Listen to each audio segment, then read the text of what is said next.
Good morning, good afternoon, good evening, one and all, and welcome to the second podcast, a hurriedly assembled podcast in our edition of Pinball Chinwag. I was really pleased with the response yesterday. I don't know if I'll put this out today or tomorrow, but as we record this, it was yesterday when I put the first one out when I had a chat with Andy, and I was really, really pleased with the response. So thank you very much for everybody that watched. I've got to apologise about the sound. This is a temporary measure, but hopefully it's a little bit better and it will get us through. And the idea of this is just to do something, not just the UK pinball scene so much, but more, I think more relevantly with the forum, with pinballinfo.com and everybody on it. And this is a really good idea, I think, to get people to recognise a few faces ahead of Pinfest as well, which should be really, really good, which we spoke about yesterday. Now, when I posted on the thread, lots of people came up saying, I'll jump on, I'll do this. And some people contacted me privately and said, I'd be interested in coming on one of these. And somebody who was very, very keen straight away was Scott, who I'm going to bring in now. And just before I bring him in, Scott, in fact, I'll let him tell you his username because it's quite an obscure username on the forum.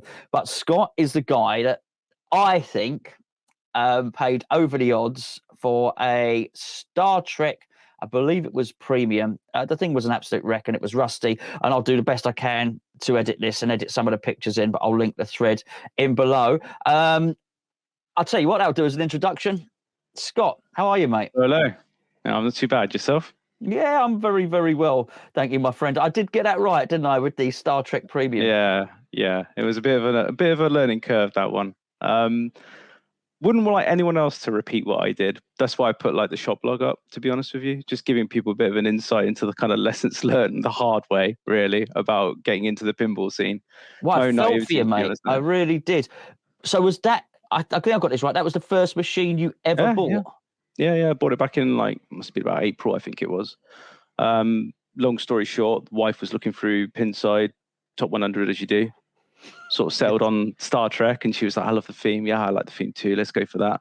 Lo and behold, literally one shows up on a Facebook group about a day later, and I was like, oh, should we go for it? She's like, yeah, definitely, you should go for it. And naively, I just, I don't know if you noticed it, but there's a lack of visibility really about what the going rate is in the UK for pinball machines. There's a bit of cloak and daggers going on about what people will offer and that, and you can kind of weigh your costs up and say, oh, this is what it's going in the US market, but it doesn't really translate. So sort of like, put the feelers out to him, sent him a message, and he's like, yeah, I'm getting offers from a trader around 6K. And I thought, okay, it's a bit higher than I thought, but I really want it. So I stuck in an offer for like 6,300, and he took it. No doubt surprise on that one, right? He lived pretty close. He wasn't that bad because he's about an hour's drive from me, if that. The story was basically, and whether or not it holds any truth to it, is the guy, his uncle, or it's actually his girlfriend's uncle, had died of COVID.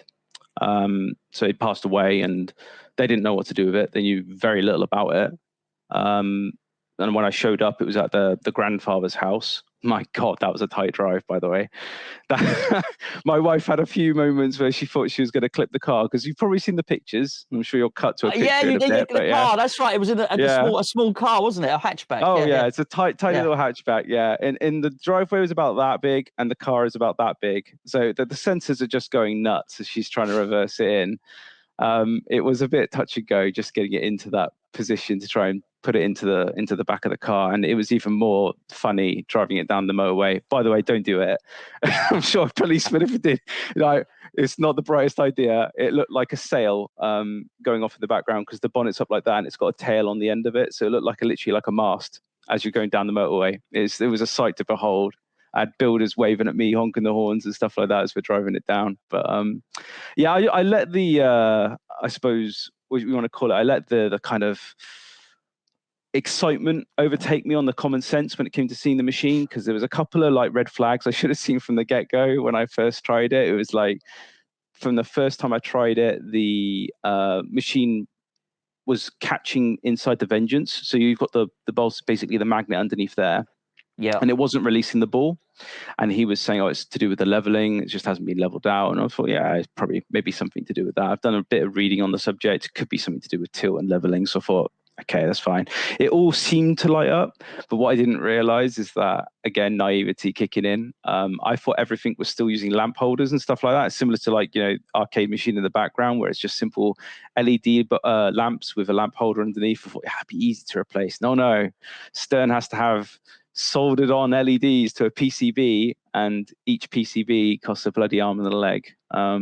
It was a definite learning experience repairing that. I think about total cost to me was probably about £700 to £800 worth of repairs to get up to spec. I felt for you, mate. I mean, I really did. I remember because I did comment on the thread at the time, and I think I said something like, well done for jumping in. For resurrecting it, let's face it. I did resurrect that machine. Well, I do think, to be fair, particularly with the older machines as well, I believe, and have done for some time, that we're custodians for these fantastic machines. Sure.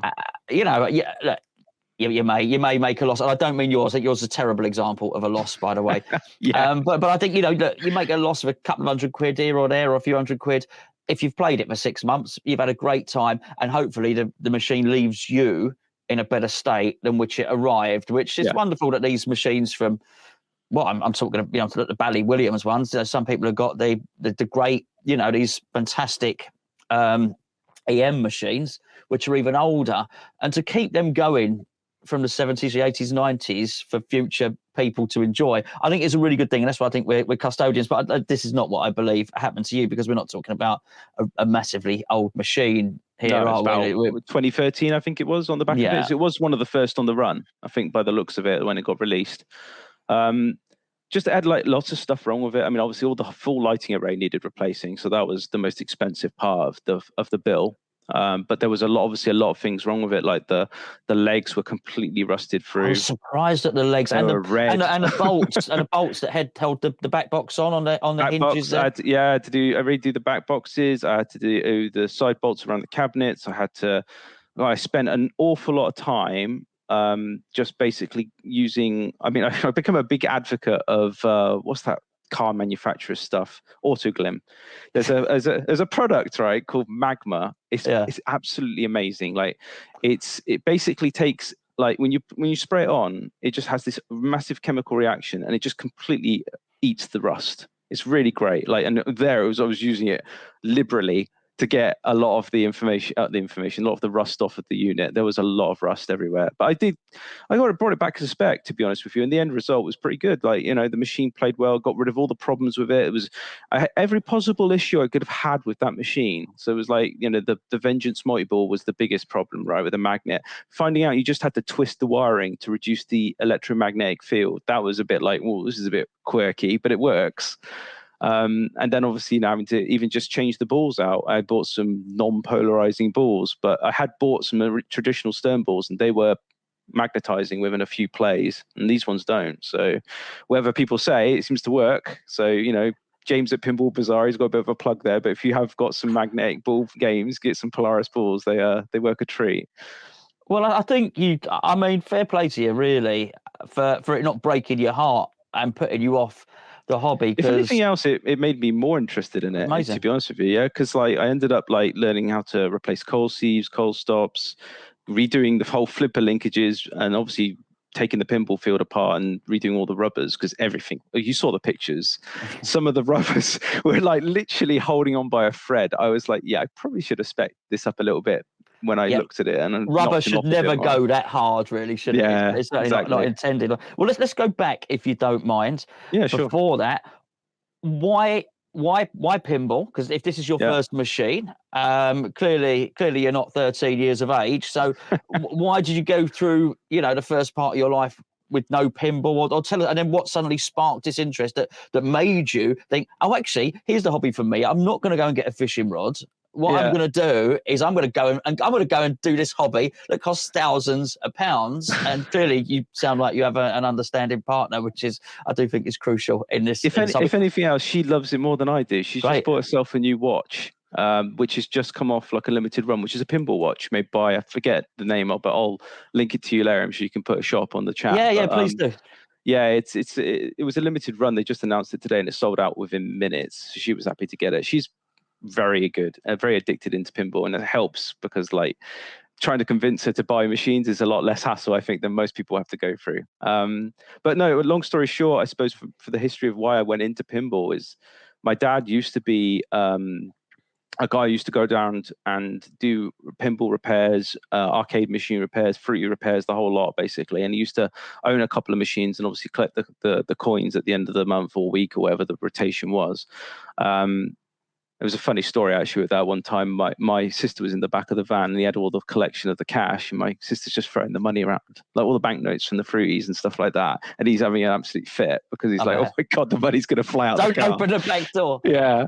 But I for the longest time I was very much into arcade, always have been. I dying to get a Time Crisis. When I'm getting my garage converted into a man cave, that's going to be top of the list. I've been very much into the emulation scene until that point because my wife just wouldn't let me have a full-blown Time Crisis just sat in the middle of the study or in the house. The guns and it all is. that sort of thing, isn't Yeah, it? I absolutely love the Namco style games. They're big for me.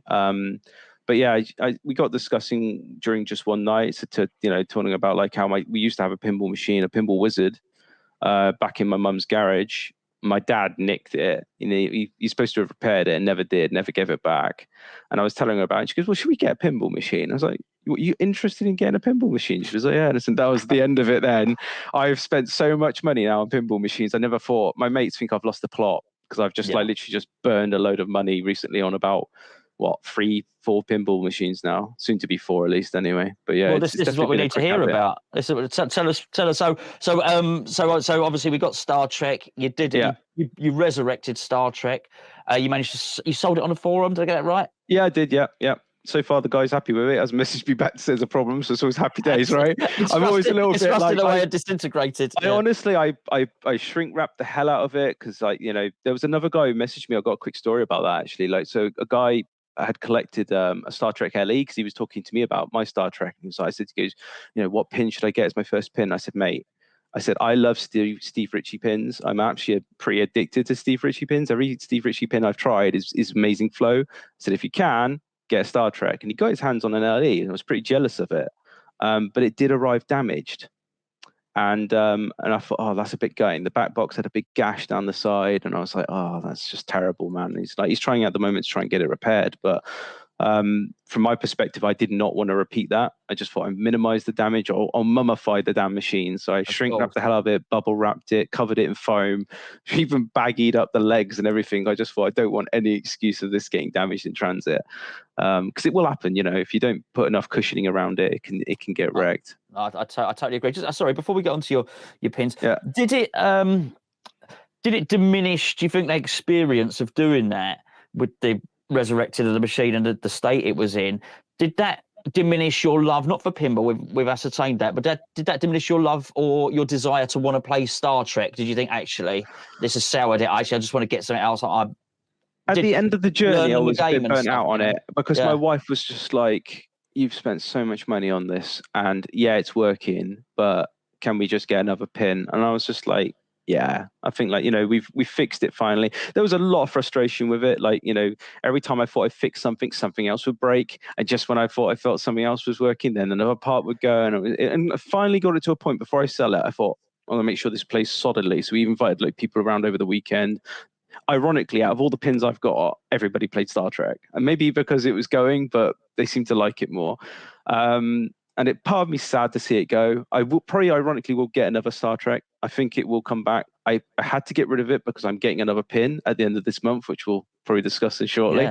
But the reason why it had to go was partly because I was a little bit like, I've fixed it and I'm a little bit burnt out on it, but also I need the space. And it was out of the pins I had, the one that was least likely to be missed, so to speak. Okay, totally understandable. So what did you get after? What was your next pin after Star Trek? So Neil's the guy that kind of got me into pinball info. Same helped. Oh, really? He's a great guy, to be honest with you. He found me on Facebook, and he said, "You probably want to go over there." And there was another guy actually, Mark Squires as well. Okay. I went onto Facebook at one point. and said, and prices were even then, so this is only sort of 2-3 years ago, prices Yeah. then were a bit different. And I went onto Facebook and said, oh, I've got about $4,000 to spend. Does anyone want to sell me a pinball like an idiot? And actually Mark Squires, who I didn't know at all, messaged me. He said, excuse me. He said, can I just stop you there? He said, because I can see the shark circling now. And he basically gave me a good talking to. He said, can you just stop and not do what you're doing? Because it sort of breaks my heart to see it. Then shortly afterwards, Neil, I can't even remember what thread it was, but then Neil said, you probably need to go on to this website, which is entirely why I'm there. And he's the reason I actually have an Elvira, which I'll go into maybe on another episode. So Neil contacted you on Facebook. Yeah, he's a great guy, to be honest. Got a lot of respect for him. I know he's a bit Marmite in the scene on the forum, to say the least. But I really like his humor, and I honestly like his honesty. He's very helpful, and to be honest with you, he's a great advocate in the UK pinball scene. I think he's got a lot of time to spend on people helping you out, giving you sort of advice on what to do and how to fix things. He gave me I would say a decent amount of advice to try and get the Star Trek fixed. So and a number of games he supplies for people to play. Yeah, I mean, let's not. Well, I don't want to talk about it because he's coming on, so I want to. Yeah, exactly. Let him do his piece. Yeah, absolutely. Yeah. But yeah, so obviously I'll talk about the pins then. So yeah, to make room for the Star Trek, I'm for my sins with Neil. He's like, I don't know why you're doing it, because he hates that pin. So it's Alien. Obviously, it's got a lot of history, right, with Pinball Highway, and the fact that obviously the shareholders have effectively just done a bit of a cheeky maneuver by spinning down this company and just starting up another one and taking effectively people's money to kind of carry on the production line, so to speak, of those machines. And I get it. It can be seen sorry, can I stop you there? Only because this is one of the reasons to get you on so quickly. I look at these things and I don't understand it fully. So originally the company was Highway. Sort of paraphrase, if you can, what happened with Alien Pinball as you understand it. Yeah, so as I understand it, basically they made a lot of promises, to be honest, couldn't deliver. They went bankrupt. As a result, took a lot of people's money. Same thing that's happening with Raza, very similar situation in that respect. The shareholders just basically took the assets, so some of the existing pins that were committed for other people, obviously the money, the investments and stuff like that, closed down that business and had started up one directly. So moved away from the original owner of the business and sort of spun it up a new company and called it Pinball Brothers. Now, it's common practice in businesses to do that. You can either agree or disagree. The assets. I think I've literally, I know people, even my neighbor opposite, it's whether you look dimly or not, but a lot of companies who often go bankrupt will suddenly just spin up a new name and start again. It's just common practice to do it. A lot of companies do it. It's a reality I think we have to face. I don't think it's a good thing to do. And I think, they're doing some right by offering half price to the people that had machines. So basically they offered a voucher scheme where they said, if you can prove you had a payment for this machine that fell through, you didn't get a delivered pin, we can give you basically a new pin at half price. That was something to kind of mend damage, so to speak, of their reputation, I think. And obviously their PR is very low. You don't see them like Spooky Pinball. You don't see them. I think even Raza has more PR than Pinball Brothers when it comes to stuff like that. I mean, there's basically one guy called Hurry Up Pinball on YouTube, and he probably, I would say, he's the MVP of the Alien world. He's the one that's kind of like showing off the pin, being honest about the problems that are being exhibited with it. So there's a few of them, not too many though, considering it's like, shady past, but it's had issues with its flippers where it will come in too tight against the actual playfield and the flipper itself. So basically there's no spacing, so it's it's almost scraping against the playfield. Easy stuff to fix there. So that's an easy one. There's an issue with the ball trough. Again, there's a video on that and how to adjust it. Silly stuff where they've plugged so they've done it on every run for some reason. They plugged the subwoofer into the right channel, and the right channel they got the subwoofer, so they've switched the channels are wrong. So you basically you're feeding the subwoofer through the right channel, and the right channel's feeding through the subwoofer. So it obviously sounds like it's got no bass and sounds like it's in mono. This is the new one, right? This is the new production run. So these are kind of the issues you can run into. And then the most predominant issue is the drop targets. So at the moment, they've got skinny drop targets. A lot of people have been putting together some makeshift 3D printed Bally Williams drop targets to fit into it.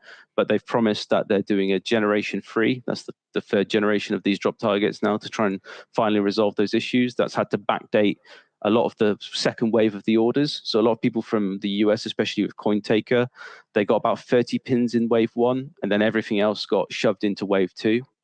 So everybody should be getting their pins sometime in the last quarter of this year. From my knowledge, I think I'll be the first person to have obviously the showroom machine from Pinball Bazaar that will be at Pinfest. Okay. So my machine, I've gone with that one for my sins. I was on the fence for it for ages and whether or not to get it. And I love the theme. I'm all about the theme. Like for me, you could say, my ratings of how I would like rate a theme is, a pin would be like theme, quickly followed by music, quickly followed by like what I call a pinball moment. Go on, tell us a pinball moment. So pinball moment for me, it's got to have a bit of magic under the playfield, yeah? What I don't call a pinball moment is Mandalorian with Grogu Dole doing nothing in the corner. I mean, dear God, that's just awful. I'm sorry, Stern. Pick your game up. That is just rubbish. Honestly, I played the pin at Electric Circus and I put about maybe £2 into it, and then I just went, it's not for me. I just honestly didn't find it to have any kind of redeemable qualities in it. Like the big plastic ramps over the center of the playfield just look rubbish, and it obscures the view. And then on top of that, you can multi-ball by just shooting up the center lane. I get the feeling they're trying to make it so everyone can sit in there and go, oh, look, my ball. Oh, I've activated it. Big happy days. It's in an arcade scene, a quick release of endorphins and you're happy. But it just felt a little bit rubbish in my view. I'm sure people out there are going to be completely disagreeing with me, but honestly, it did nothing for me. There is a guy on Pinball Enthusiasts, and again, you can probably find the video online. He's modding an actual animated Grogu in there. I saw a clip of it. This looks really clever. Yeah, so that for me, that's a pinball moment. It's like having something in there that actually interacts with the playfield. This is why I was drawn to Star Trek. It had in the premium, you've got like obviously the laser show for Klingon multi-ball, and you've obviously got the Vengeance where it actually collapses and breaks when you shoot it and break it. I like that. That was really cool. I like Black Knight. I like the fact he talks smack back at you every time you play him. I was really wanting the topper, but again, Stern just seemed to be like, yeah, we know how to make money, but we just don't really want to make any of it. It's just like you've got people out there with a Black Knight that have no toppers. It's an obvious thing just to resell it, but they just don't. I don't know. We were speaking with Steve Ritchie before he left, because I'm sure you heard the news on that. He's gone to Jersey Jack now. And he was like, oh yeah, it's definitely happening. And then afterwards he messaged my wife and said, it's probably not going to happen now. And I was like, oh, that's probably because he's leaving. I feel like probably a lot of people are right with Steve Ritchie. I think like the reason why he's had to move on is because he's had a couple of flops, Led Zeppelin, arguably Black Knight. I think he's held back by the budget. And it brings me back to that whole pinball moments thing. Like for me, I think Stern probably do need to increase their costs. It sounds like that's going to happen, by the way. About $500 increase across the board on all models on the next Godzilla, from what I've heard is the next release. I might have been holding out for that. Yeah, they say that's going to be a lot of feature pack in it because they're going to add a bigger bill of materials against it. That's the theory anyway, or the rumor I should say, behind it. I'm all for it, to be honest with you, because if it's holding back the magic that's underneath the playfield, and instead of having like a bit of plastic dough in the corner like the Mandalorian doing nothing, I'd rather pay the extra $500 and have that extra feature. Like Stranger Things is my favorite pin. So that's my other pin that I bought. And the UV kit is a must. I think I was pushing with Andy a lot of that. I bought a sign mod for it as well. So I've got like the arcade sign, and it's actually light reactive. So when you go into the upside down, it stops to think it's in the dimension and stuff like that. Okay. So I don't remember because I had an LE here for a while. I don't remember. Oh, it's a mod. You can add it in. Okay. Yeah, it was a limited run the guy did. He did about 8 of them and I immediately swooped in on it. I was like, I'm having one of those. What was it on Pinside or something? Yeah, there's a guy on Pinside to deliver it from the US, but it was worth it. I spent a fortune on Elvira stuff on Pinside, honestly. I bet. I really have. So what do you have at the moment? Stranger Things. So I've got Stranger Things Pro, which has been modded to the teeth. In fact, let me show you, because you had a discussion with Andy about this yesterday. 1 second. Yeah, no, please do. What is this here? Ah, okay. Not excited to get a box. So that's that 99 days that took to arrive, courtesy of USPS. I think you said UPS yesterday, but it was USPS. They're the people to avoid. They're like Royal Mail, basically. That's actually been to Canada, where I think that's where it went wrong. It was actually supposed to go. I could see on the history of it. It's been from the US to Canada, back to the US, into Chicago, out of Chicago, back into the UK. Job done. It's been a lot of hassle getting that topper. It's been an absolute nightmare. I haven't unboxed it yet, but I'll hopefully show you a shot of it later. You can put it up and please do. Well, I'll probably I'll put this video up tomorrow. I'll put this one up tomorrow, and because I'll edit in a few pictures later on today. So Stranger Things. Yep, Stranger Things, Black Knight, and then Alien Pinball, and then obviously at the end of the month I'll be collecting that, and then on pre-order I've got the Halloween. I went with a spooky collector's edition on that one. Okay, right, now you're speaking to somebody who knows nothing about this, and in fact I say nothing. It was only the other day I was on the phone to Andy Huggers, and he told me about Halloween. I said, what's all this? Because I sort of disappeared for a few months from pinballing in general. Right. What's going on? What is it?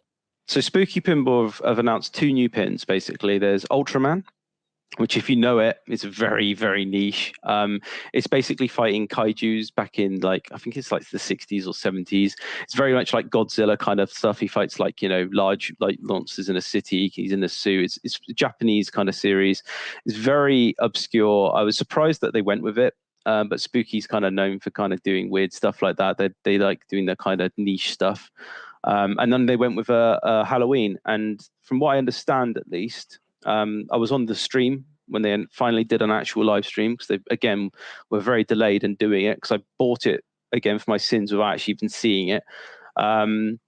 The live stream showed, well, it showed it. They talked about it and said that basically the design of the pin was actually first thought out for Ultraman, and then they added Halloween afterwards. So they're doing 1,750 machines, 500 of which will be Ultraman, and the remainder will be Halloween.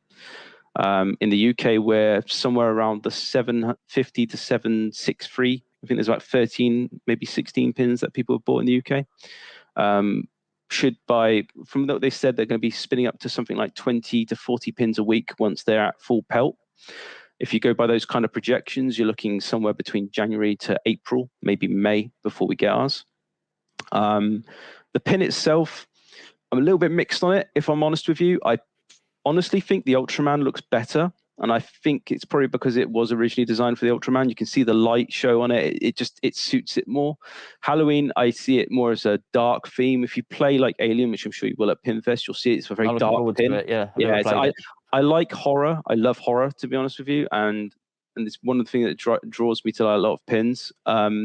I was surprised to see it having such a kind of light show on board. And there's like a guy called Ritchie who does like a lot of videos on YouTube. He's talking about it. He doesn't like the music. The music, I think, is in fitting with the film. Personally, I think the film is crap, by the way. I don't know. Halloween? Yeah, I think the film is too old. I can't even remember it if I've seen it. John Carpenter, I absolutely love the guy. Like, if you speak to me about The Thing, that's one of my all-time favorite films, if not my favorite film. I have probably about 20 different copies of that film. I've got my wife who's drawn me poster art because we've got it all in our cinema room. I've kitted out like everything around The Thing. I love that film so much. I was actually even happier when the owner of, it's basically, you've got, I don't know if you know Spooky Pinball, but you've got like a father and son operation going on there. Yeah, I know nothing about it, so to be honest. The son, Bug, I actually asked him a question during the stream, and I said, do you think you'll ever do a thing like Pinball Machine? He goes, oh, it's my all-time favorite film, sorry. And I was like, when he said that, I thought that gives me a lot of hope that they'll probably do a theme around that eventually. Who knows when, but when they do, they'll have my money. Yeah, I'm sure they will. Yeah. Can I just take you back to sure, because you were saying about theme, and you were saying about a special pinball moment, and I'm quite keen to get some special pinball moments from you, which is obviously something interactive on the playfield that's dramatic, and there are many of them. I'd be interested to hear a few of yours. You spoke about the theme about Alien, and I think 90, if 100 people watch this, 99 will will probably like Alien and appreciate the film and the franchise and everything about it. And there's a mystique about Alien. They can't do, very rarely do they do that these days, that you basically don't get to see the monster. You know, in so much of Alien is about the tension and the build up, and you really see very, very little. You have to wait a long way into the film to see a little bit, really. And so it's very dramatic, and I think it was based on it's just a little bit more creative than they do now, because I guess maybe because of CGI and everything like that. So it is incredibly atmospheric. It's iconic. Yeah. I've never played it. I'm looking forward to playing it. Have you played one of the highway ones before? No, I came into this like hobby late. I think at the worst possible time, if I'm honest. Everything's gone. Obviously, they call it pinflation for a reason. Everything's just gone sky high. Hasn't it? I honestly, like, I'm not going to knock anyone on the forum because I'm sure they'll listen. But honestly, I'm not going to pay for an old Williams in the 4K. I think it's madness. I don't know why people will pay that much money for it. I think you're better off buying a more modern pin because you're going to get more value for your money in that respect. I think the code's going to be deeper. The only pins I like that are old and that have got good magic moments are like Medieval Madness. I think the castle breaking up is amazing, and I play it. I went to Electric Circus, probably dumped about £8 into that. To me, it's an amazing pin. I think, Brian Eddy. I think it's Brian Eddy, right? That did that one, right? Yeah. He knows his stuff. You can tell the magic's there with that one, and I would probably have that in my lineup if Chicago Games ever did another run of it. Well, I'm up for that as well. And at the very least, I'd love to get one here just for a little bit. If anyone wants to do to do a video on one, I'm sort of desperate to really on that. But I think what you're saying there, the Chicago Games, that's the way to go for me, because I've had that. I've had you can see on the forum that the games I've had. But there was one where I had Star Trek Next Generation. Andy was speaking about the back box yesterday and taking the back box off. I did that to get it down here. And bless him, if it hadn't been for Chris B Pinballs, he just phoned me up on a Sunday at his own time, and he just said, right, let's get this sorted for you, because it was just a nightmare. I couldn't get it back up and running. But having stripped that down, having stripped down the Judge Dredd, which I redid, I'll see if I can put some photos up of that. Actually, I saw this is not for me, because I'm not like you, and I saw what you did with the it's more than I should do for a modern pin, right? I can't do that. I just want to play. I don't mind waxing the thing. I'm talking about the pinball machine here, not my private parts. But I don't mind waxing them either. But no, I just thought I don't want to get into all this. So I think if I was going for one of those, and I am tempted by a Monster Bash as well. Yeah, definitely, it's on my list. But it would have to be one of the modern remakes. But actually, but as you say, as in terms of magic moments, that is one of the iconic ones, right? Yeah, definitely. For me, that's why I got Stranger Things. I love the Demogorgon. Yeah, I like the ramp situation with that. I wanted for the longest time a premium. I like the projector integration. I'm worried a little bit about the longevity with that, because of knowing about projectors. I've got one in my cinema room. The lamps eventually will burn out. I'm just worried about Stern is going to maintain parts for that. That's a little bit of a concern, but I think for me, if I could get a premium, I would. But the Pro is just as good, thankfully. I do like it, and I've invested a lot of money into it. I just bought the topper, as you saw there, one of the last ones I could get my hands on. Thank God it's arrived. I've bought the side rails, I mean. Yeah. So the armor, I've ordered that. That should arrive within a week or so. I've got Crispy Pinballs, as you say. He's doing some powder coating work for me to have it all like a purple candy. It is nice. It is the pin of purple he uses for that is really, really good. Actually, I don't find any as long as you can get UV kit. I don't find there's any drop down with the Pro. I know you don't get the lock, you don't get the magnet. Yeah, you miss the multi lock for 11, but I love the flow of that ramp anyway. That's a great ramp, that really is. But the other thing is, I think it looks better, the Pro, because when you're walking up to the machine, what you're not seeing is loads of blank canvas, which obviously the projected images go onto. So actually, if the machine's switched off, the Pro is the best looking one because there's actually some art on it, I think from an arcade point of view, if you're in a commercial setting, definitely a Pro is the obvious choice. I think if you had like a premium in a commercial setting, it would struggle with the light. Just because the projectors, So I think like it makes sense why it's probably struggled a little bit at first. It's definitely got a cult following now. Like on the second-hand market in the US, the prices are going through the roof, and I can see why. Well, it's hard. It's a hard. The trouble is, it is atmospheric as anything, but it's a Yeah. hard game, and I'm lower than average player, and it just Mate, chucks the I ball. think your score, when you say you hit a billion yesterday, I've not hit a billion yet No, on not any on game. that. Not on that. That was Jurassic Park. Oh, right. That was. I don't think I got. In fact, I actually recorded. I've not made it into video yet. I recorded my best ever game on Stranger Things. I don't think I got past 250 million. I've got 640 million so far, so you make me feel a little bit better. Well, the thing makes actually. The thing makes me mad. It made me. It's terrible. It made me angry. And the other thing, and I blame Brian Eddy actually, because the only other game that made me that angry was Attack from Mars. I just think, well, I've hit. Okay, you've asked me to hit that shot. I've hit that shot. Why are you chucking it down the middle? I don't mind if I miss a shot it does do a lot of I that, lose the ball. But well, hold on a second. I've just hit the shot you've asked me to hit. Oh, real. Thanks for that. Have that back at high speed. That being said, obviously he's a very very good designer, and the ramps on some of his the games ramps are amazing, aren't they? I mean, Attack from Mars, I don't think I'd ever get it, because after having a Star Trek, I just don't know. It feels like very similar to me. Like hitting that kind of center starship. It's got similarities, and obviously a Stranger Things, very similar ramp layout. I think, like if not the same. I think so. From my perspective, I probably wouldn't get an Attack from Mars. I definitely would go for a Medieval Madness. My next on the list, if I can ever get it, and as you saw, that Jurassic Park went dead quick. I was fourth in the list on that. I made the mistake of I was doing over to my wife, going, "Oh, should we get it?" And she was like, "Yes." And as soon as I said that, within minutes, he was like, "Yeah, you're fourth in the queue." I was like, I should have just said yes. Yeah. I'm quite glad. I'm pleased Andy got it. I really am, because I've been on the phone to him beforehand, about a week beforehand, and I know he was really, really up for it. And obviously, I've had a Jurassic Park as well, and a Deadpool. So we've got a similar sort of taste. So I was pleased he got it, but I was also pleased that I hadn't seen it, because I've got this. I've got plans. As I said, I've got plans. I've got endless money or anything close to it. So I thought, actually, if I'd have seen that, because I do miss Jurassic Park. I actually miss it.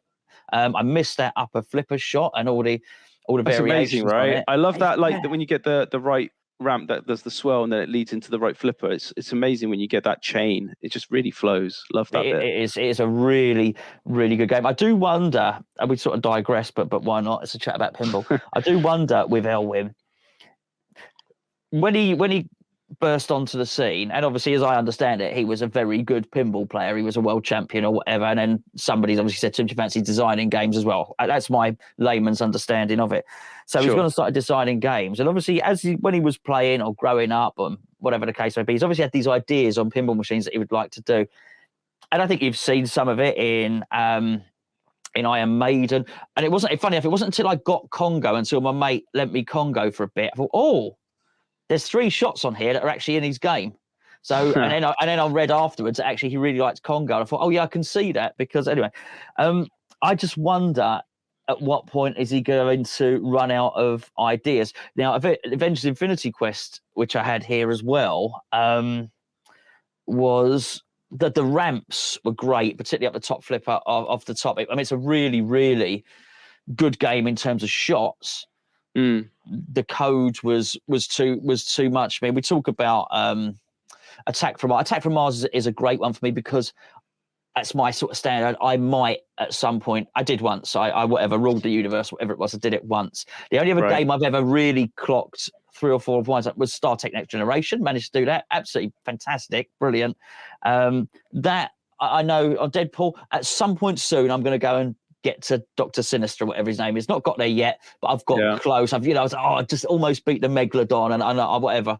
So I've got close. I think Avengers Infinity Quest, it was so far gone. I think the PDF was something like 20, 30 pages for the rules. As much as I enjoy the shots, I'm never going to get close to it, because I'm just not good enough. But I did enjoy just looping and looping and I don't know what it is with that Avengers Infinity Quest, because I tried it and I just thought it's missing that pinball moment for me, though. There wasn't. You're right.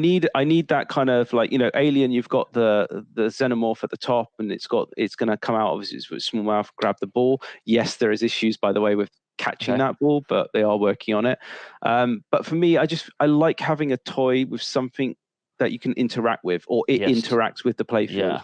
I don't know. If it hasn't got that, I'm probably going to skip it. It's probably why I don't even bother looking at the EMs.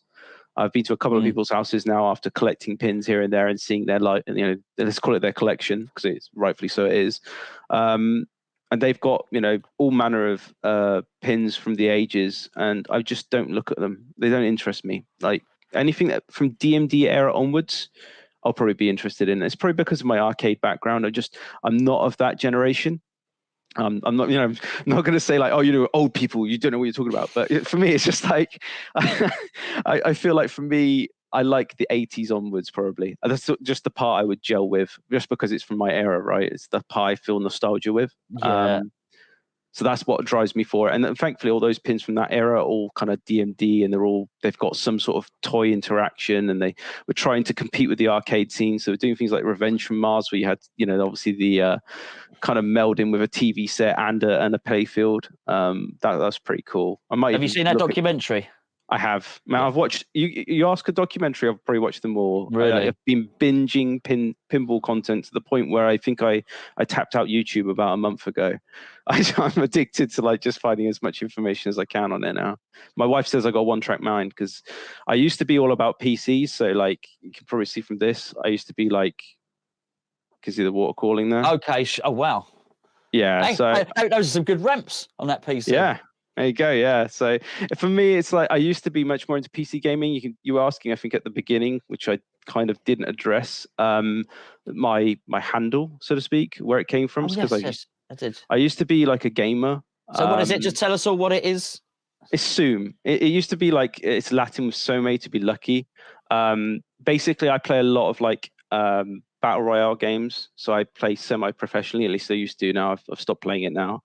I was contracted in at one point for esports team, my little claim to fame there. But yeah, I used to play a lot of like semi-professional kind of like esports gaming. And I don't really do it anymore now, just because like my work really doesn't allow for it. It gets in the way of the like the tournaments that we were putting together to try to meet the hours and stuff. But for me, I still love PC gaming. I still play it a bit, but pinball has become a bit like my new addiction, my new crack. Especially with the money, I didn't think I'd ever spend that much on it. Honestly, but I never do. Yeah, but you don't lose it. That's what I'd say. Well, I say that I'm saying it's the wrong person. I do apologise. I do apologise. Yeah, I was sensitive of me. It's by and large, it is an investment, and we've just gone through COVID and all the rest of it. And it's a relatively safe place to put your money. I think pinball is. It's not like buying a car and it's next year it's worth $2-3 grand less or anything like that. I do think it's a relatively safe investment. You know. Yeah, of course. I hope so. I mean, like, I've actually just put up my Black Knight recently. I'm not sure whether or not I'll sell it. It depends on like what I get for it. I'm not going to be in any major rush to get rid of it. Mainly, I was interested in just trying to source another pin for it, like a trade. But we'll see what happens from it. At the moment, I'm still playing it. I cannot beat the Black Knight. It's frustrating as hell. You're close. Are you close? I've got to the point where I literally was at the last ramp to activate it, and I choked and I drained, and I was swearing my head off at that point. But it's a very good pin. I would love it if I had the topper. I probably would never get rid of it. I don't know if you've ever seen the topper, but it's an animatronic head. I haven't. And it sits on top, and he talks smack at you. I gathered that from earlier. But I love the interaction. To me, that's what I like about. And Steve Ritchie, I've got the utmost respect for him. I hope he does really well in Jersey Jack, and that having a more, let's say, extravagant budget, he'll do something with it. For me, like my top one pin to get, hopefully they'll ever do a new run of it, will be the Jersey Jack Pirates of the Caribbean. Yes, I don't know if you've seen that, but it's I'd be tempted. That's got pinball moments for me, you know, having the ship and everything like that, shooting the cannon across. Right. You're right. And you talk about Ritchie as well. Ritchie's right at my level. I mean, I've got to say, you know, I'm not a good enough player to enjoy some of these other things. And for that reason, you know, that's why when I saw Champion Pub, wow. Smash the geezer in the middle. I watched your video on that, and when I saw the skip rope, I was like, "Why is that not in modern pins?" Yeah, it's brilliant. Even we'll get him on soon. But my friend who lent me that, he's also got Fishtails as well. And the first time I ever played Fishtails was there. Oh wow, this is brilliant. and it's sort of my level, you know. It really is. And a couple of people have said, "Oh, you know, Monster Bash, that's quite easy." Well, yeah. Well, I'm not very good. Is the truth of that. So Ritchie, I think that's great, and I think if you can go there and he can sort out, so you sort. I like the phrase pinball moments, but yeah, some of those wonderful toys that they have, and I've seen it on the Hobbit and some of the other ones. And I spoke about Wizard of Oz yesterday. I'd love to see that, and even Wonka, which I have played once. I played it at Chief Coffee. Yeah. And it's not ideal for me because I'm not very good. Sticking £2 in something and having 10 minutes on the machine and moving on to something else is not ideal. I need it in my house for a month or two to learn it before I can appraise it. And that's why I'm looking forward to Star Wars coming, because I can really get a good look at it. But you look at all the gadgets and the gizmos on that, the everlasting gobstopper and all the bits and pieces. I think for me, I would go for the Guns N' Roses if you're going to go for a JJP. But obviously, be mindful of the fact that playfield issues. That's the only thing that kind of worries me. Well, I think it's worried. But this is why they need to stamp on that. And I really do in terms of really appeasing people and putting people's minds at rest who may well be putting washes out and saying that will do. Do you know what I mean? It's like I liken this to like the car market. If somebody in the car industry pulled this kind of shenanigans off and just went, "Oh well, screw it, here's some washers," that's not good enough. There'll be a product recall. It would be seen as a defect. And I think for the money that people are putting down for these machines, it's not excusable. It's weird. In the US, they have only I think a 3-month warranty for all their parts. And obviously with Pinball Heaven, we get 2 years. But obviously for UK standard, it'd be 1 year. I don't know what happens in those situations in that 1 year. Do they cover the playfield? Is someone going to come out and, gut the playfield out and put a new one in when these problems develop? Or are they going to say, "Oh, that's wear and tear, sorry"? It's I don't know. But yeah, Jersey Jack. I mean, I would say this because I've got an affiliation with Phil, but it's Jersey Jack who have surely got to come out and sort this out and not leave the poor old. Well, it should be up to the distributors to sort that out. Yeah, exactly. I just don't think it's fair. It's for me, I think I will definitely get a Guns N' Roses eventually. And it will have to be an LE. I tried a standard edition at Electric Circus. Oh my God, it felt stripped down. Don't get it. It is. I think it is. Yeah, it's too stripped down. It's still good. I love the music and the light show, but it looked cheap. I want the guitar necks. I want the drumsticks. I want the cymbals. Yeah, absolutely. Yeah. You just want the works, right? And I think it's funny because I got in a long discussion with Retro Django recently about this. He was like, "Oh, pinball machines should be going for 20K. People will pay 20K for a pin if they put enough features into it." And I was like, well, while I believe there is a lot of well-endowed people in terms of money here, and people who've got the top 1% probably interested in pinball machines just because they've got spare cash to burn, I don't know if that makes up the bulk of their orders. I still think there are people out there that are going 10 grand's kind of pushing the boat. I don't really want to go beyond that. I'd be interested to see what happens if JJP did release a 20K pin and whether or not it would sell out. My opinion is it probably wouldn't. Well, I don't know. The second-hand market sometimes proves you otherwise, especially with the way things are going at the moment. Yeah, but people are being priced out of the market at every level. So that person that might have $2 grand to spend on a Barry Williams is now thinking, "Oh, I possibly can't buy one." The person that did previously have just $6 grand for a new Inbox Pro, well, you ain't getting one now. And I think almost at every level, you just got to hope that enough get released into the wild that there's always enough out there to supply the demand and the appetite for it. But then you've got the other way of thinking about it, which is it's such a good hobby. You actually want the hobby to thrive. You want the hobby to be healthy. So you want to encourage new people into it. And obviously new people come into it, then they're sort of hoovering up the pinball machines that are there. But it's a funny one. But this is why Pinfest, and we'll finish actually talking about Pinfest. This is why Pinfest is so good and so important, because it gives people an opportunity to play some of the games. I was looking down that list, which I read out with Andy yesterday. I'm looking forward to playing so many of those. Are you going? Yeah, cool. Well, I have to, right? I've got to pick up my Alien. Of course you do. But yeah, it's funny. I was showing a meme to James at one point with a knight guarding against in front of the pin. So being me white knighting my own machine, making sure people don't wreck it. Don't play it. Yeah. Yeah. But yeah, I think hopefully people don't roughhouse it too much, but I'm sure it'll be fine. I am looking forward to playing it. I'm mindful of the fact that I shouldn't really play it too much because it's going to be with me at the end of the show. I may as well as you say, use the opportunity to play all those other pins. And I think like, Electric Circus, all respect to Steve, by the way, but some of the pins there do need a little bit of looking after, I think. I don't know it. So what? So if I don't know, there'll be someone else that doesn't know. Tell me about Electric Circus. So he's basically it's a standard arcade. He's got about 50 pins there. They're up 50p a play. Where is it? Now you're asking me. I cannot remember. Let me just look. I literally travelled up there. It was about a 2-hour drive. You don't know what city you went to? No, I went by sat nav. You know what I mean? Of course you did. Nuneaton or Nuneaton even. Nuneaton. Yeah. Nuneaton. And he's got a Rick and Morty there. So if you ever want to try Rick and Morty, yeah, it's worth. I like that, by the way. It was a good pin. I'm a big fan of Rick and Morty, so it's more of the theme driving me than anything else there. But definitely one to try. It's a good pin to try. A lot of humor in it. But yeah, he's got all manner of pins there. He's got Medieval Madness. He's got a Monster Bash remake. He's got your Elvira House of Horrors. He's got the Mandalorian there. So yeah, you can try all manner of pins. Some of them need a little bit of care, I feel, and it's probably a victim of COVID, I imagine. He just hasn't had time to get them back up to spec. But on the whole, great place to try out pins on the cheap. A 50p a play is much better than, pound a play and stuff like that, especially for me, where I just sit there and drain balls like no tomorrow. Yes. I had plenty of time to try out Jurassic Park 2, that is, the Stern one, which is what pushed it higher up on the list. I really did like it.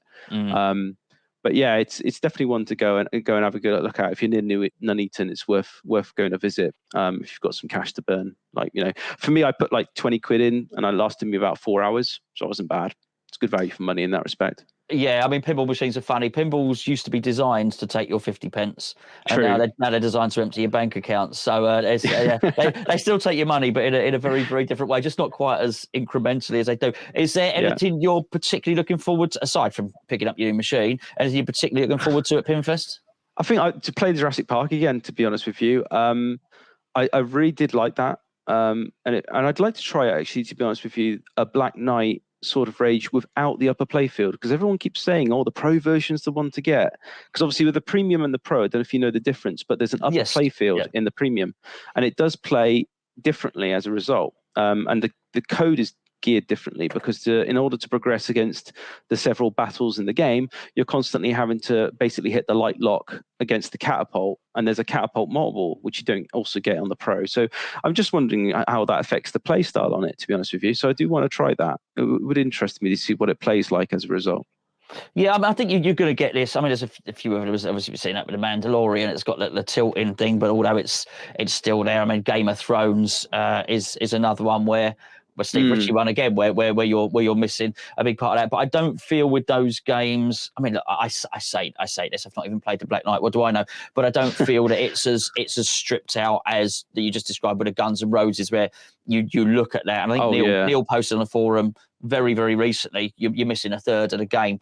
It feels like it. And you can sort of see that, really. And I think it almost defeats the object of having a Jersey Jack pinball, which is to have your pinball moments and all those embellishments like the drumsticks and the cymbals and stuff like that. However, if you are a lover of Guns N' Roses and multi-balls and whatnot, I can totally understand how that's still a really, really good theme. I'm interested to see how that plays out, Guns N' Roses. I don't think there's a Guns N' Roses. I was hoping there would be, but I think given the problems with the playfield, preview people are like, I do not want that game wrecked. You know what I mean? I get it. I really don't blame them. No. Well, I'm going to play one soon. I'm going around my friends to play one. I'll be taking a camera there as well. So I think it needs it. I think it needs. Yeah. We need some good news on the game, really. Oh, definitely. I hope, because for me, Jersey Jack kind of showed to Stern that you can develop a pin that, I don't know what it is. It feels like Stern are kind of stepped back in time. When you mentioned the whole things with Champion Pub and that, where they've had many more toys to do and they were thinking way more out of the box. I feel like Stern is a little bit like cookie cutter template designs. They design the playfield before they build the theme, and then they kind of slap the theme on top, and it just sometimes doesn't feel like it fits. I was a big advocate of trying to get a Guardians of the Galaxy. And for whatever reason, Liberty Games never came forward with my order. I pre-ordered it like 8 months ago, and it just never materialized. So I gave up on that one. If ever the circumstances arrive that I think one's available again, I probably will give it a shot. You didn't lose your money, did you? You didn't lose your money. No, they refunded my money. They took half my money, And then literally it got to the point where they're supposed to be delivering it, and I had to chase them up constantly, going, you know, where is it? Where is it? Oh yeah, it's coming, it's coming. I said, like, is it coming from Hadfields? Because I heard obviously people saying, you know, most pins are kind of come from there, and they're like, oh, you know, it has to be delivered to our showroom first and then delivered to you. And I was speaking to people around the forums. They said that doesn't sound right. They should be delivering it straight from Hadfields to you, otherwise it's going in a triangle to get to you. So it sounded like to me they were just basically using my money as a payment holiday. And then basically, you know, trying to keep the money as long as they could, and then they're going, oh well, we can't source one, we'll give him his money back. As soon as I asked for my money back, they give it back on the day. And when I checked the website, it never showed in stock. So wherever it went, it wasn't there with them. Basically, it went to someone else. So who knows what happened with that.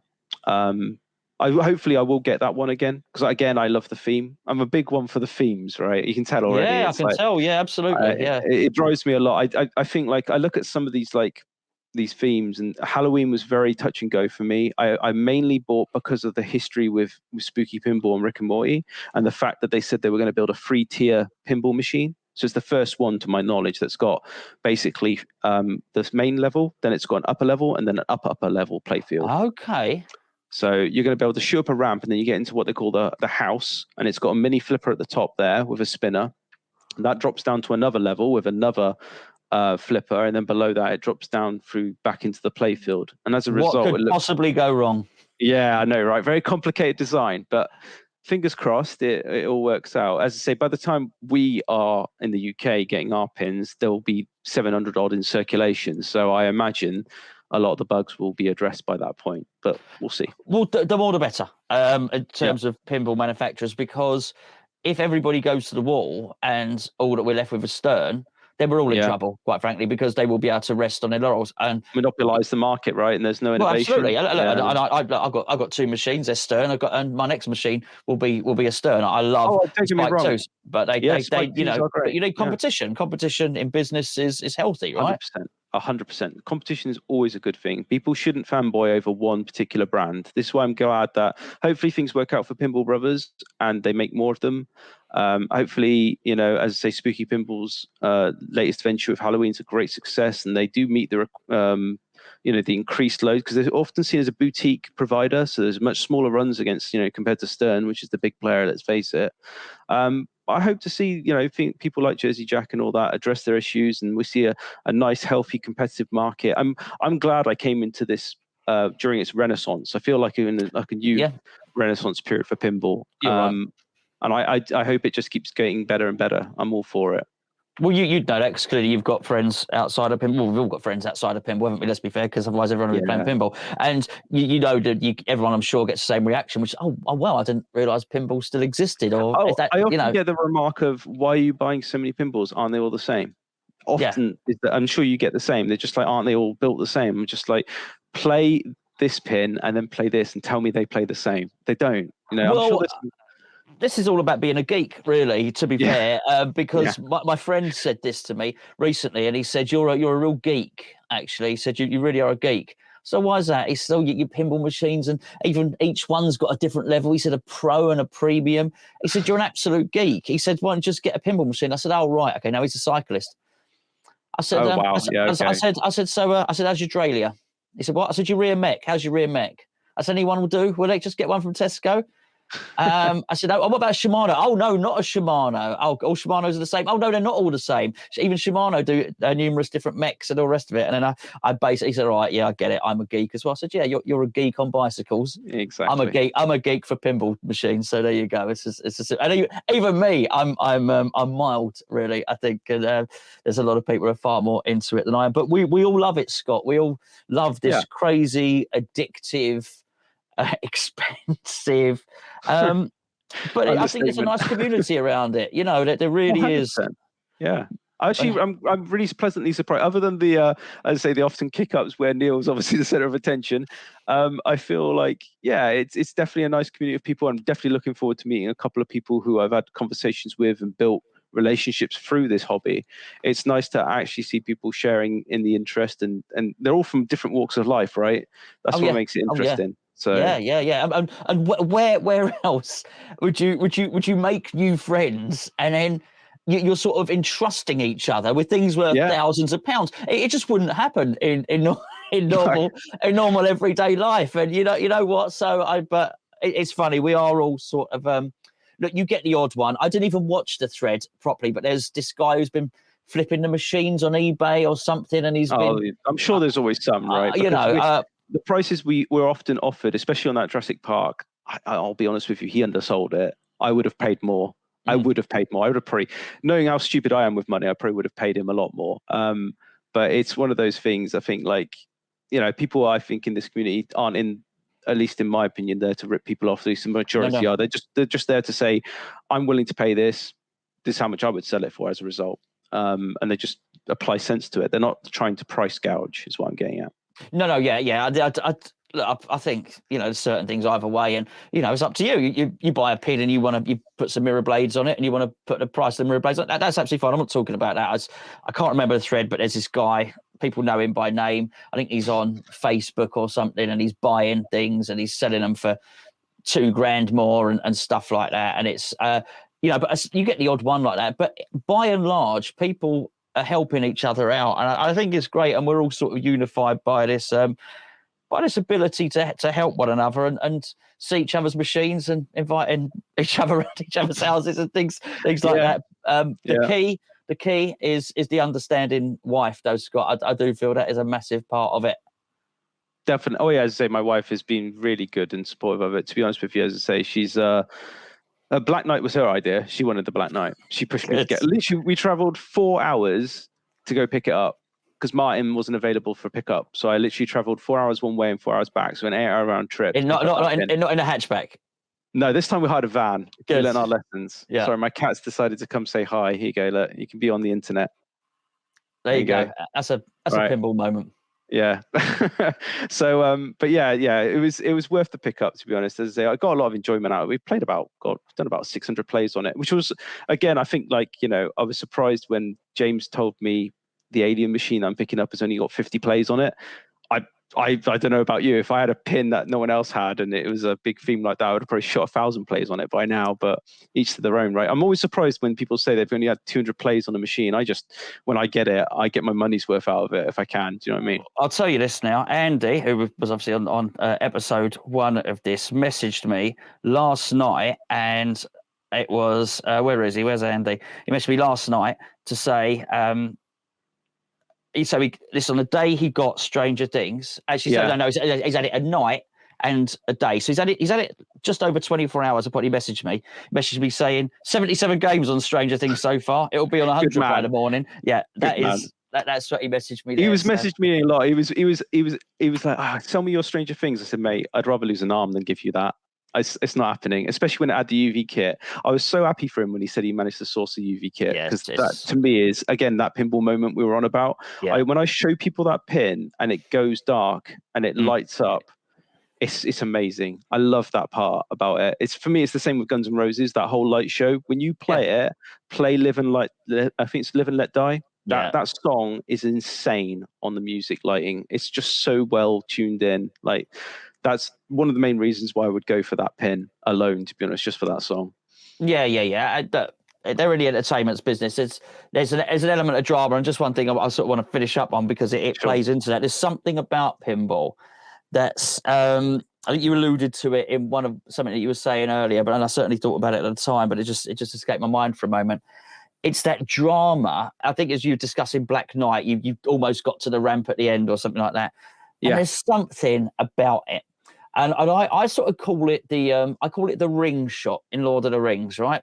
You played Lord of the Rings? I have, yeah. It's a simple shot. The ring shot is a simple middle of the playfield, and it's the Balrog's in the way. Up you go. There you go. Starter mode's not a problem.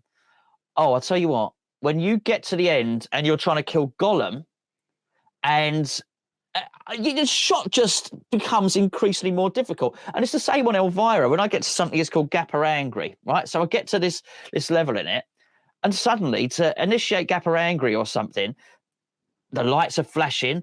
It's the game's pulsating. It feels like my heart's going like this. And the same shot that I've been hitting throughout, a simple shot into the middle of the house, easy, one of pinball's easiest shots, like the ring shot. Suddenly, I don't know what it is, I become nervous. My life doesn't rest on it. I'm 47. I'm a 47-year-old man. Why am I nervous about hitting this shot? My aim's off. Oh my goodness. And just somehow the lights and the music build into this moment and the significance of the point in the game. We are thinking, no. And then, of course, you either get it or it drains. And, these levels are all the same. You've got to hit another shot and another shot. No. And you do the most simple thing. And sometimes I'll do it and the ball will just trickle off the end of a flipper. I mean, what have I done that for? Why did I do that? Why did I try and be clever? Why don't I just whack the ball back up there? Pinball. Exactly. Or as you say, like for me, I've done it plenty of times where your adrenaline's through the roof. My watch, I'll look at my heart rate and I'll be like, bloody hell, well, I'm not even moving around and it's just gone through the roof. Yeah. That's what I like about it. This is why I played a lot of esports games, because for me, it's like that adrenaline mode of where you're versing someone and you're at that final point, and it's like, you've got to land the shot, and if you don't, they will. Same thing with pinball, right? You just got those moments where the shot counts, and I like that. It's, to me, it's like the kind of bit where it's like it's a swing or a miss. You know what I mean? Yes, that's all it is, right? It is. Yeah. But it's no rational. I'm stood in my shed, on my terms, with my machine. There's no one around. There's no one putting any pressure on me. Why am I sweating? You're drawn into it. You're drawn into it. And that's what I like. For me, to be drawn into the world underneath the glass, that's the importance, I right? love that saying. What a great way of putting it. Yeah, no, absolutely love it. I'll tell you what, we'll finish on that, mate. Cool. Please do come back on again. I'll hang around sort of, what do they call it, backstage, the virtual green room. I'll speak to you in a second. I'll just say goodbye. But no, seriously, thank you very much for coming on, and please do come back on again, Scott. Thank you, mate. Will do. Thanks. Good man. Hey, that was good, right? I enjoyed that. This is good. I really, really like this. So please do. If you want to come on, if you fancy joining in, probably best to add it to the thread on pinballinfo.com, and then we can just sort of all archive it there. If you leave the comment under the video on YouTube, it's going to be harder for me to gather everything together and whatnot. But I'm really enjoying it. So I'm loving talking pinball with people, which is sort of what we do anyway. And it's all part of the same thing. Anyway, until next time, thank you for joining in. Thank you for watching. I really do appreciate it. I'm amazed how many people have watched so far. Of course, thank you to Scott. Thank you to Andy yesterday. Cheers.